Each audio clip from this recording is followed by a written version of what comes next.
Sari-saring aktibidad ang pwedeng pagkabalahan ng mga bata ngayong bakasyon. Ilan sa mga ito nakakahasa sa pagiging malikhain ng mga chikiting. Alamin kung ano ang mga yan sa balitang hatid ni Tina Panganiban Perez.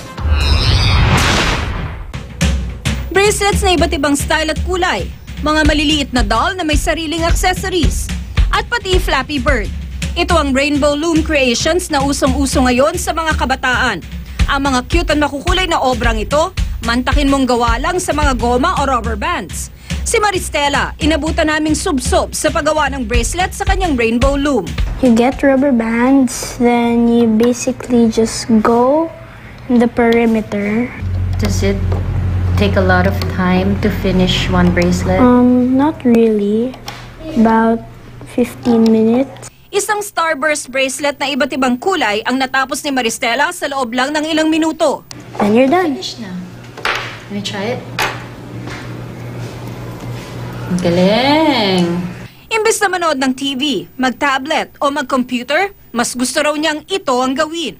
Sa computer o tablet daw kasi, games lang ang pwedeng pagkaabalahan. Pero ang kanyang Rainbow Loom creations, na ibebenta na niya, nagiging malikhain pa siya at nakakaimbento ng iba't ibang disenyo. It doesn't destroy my eyes. It's not noisy. Sometimes I copy on YouTube. Sometimes I invent or change. Wow. Like this one. Parang I adapted it. I watched the video, but it didn't look so much like a minion, so I changed it. Sa painting naman inilalabas ni Erin ang kanyang pagiging malikhain. Tinanong namin siya kung ano ang mas pipiliin niya, painting o tablet. Mas gusto mo gawin, mag-painting or mag-iPad? Painting. Painting? Why? That's my favorite subject. That's what she usually does at home.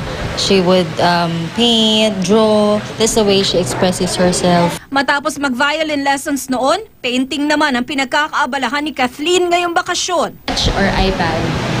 Sketch. Sketch? Why? It's my favorite thing to do. Makes me happy when I draw. Kasi mahilig po siya mag-drawing. Lalo na yung sketching. Mahilig siya mag-sketch ng mukha ng tao. So para ma-enhance yung pagdodrawing niya. So inano namin siya sa summer class namin. Ayon sa kanilang art teacher, di lang nagiging mas malikhain ang mga bata sa ganitong mga aktibidad. Makakatulong din ito sakaling pasukin nila ang pagiging graphic artist, graphic designer o mga katulad na trabaho sa hinaharap. Yung painting, yung any form of visual arts, alam naman po natin na nakakatulong ito sa pag-develop ng creativity ng bata. Itong mga ginagawa nila ngayon, kahit sa pagdating nila sa tunay na buhay, ma-apply pa din nila. Ngayong bakasyon, ano man ang piliing hobby o aktibidad ng mga bata, ang mahalaga, mahasa ang kanilang mga isip, pati na kanilang pagiging malikhain. Tina Panganiban Perez, GMA News.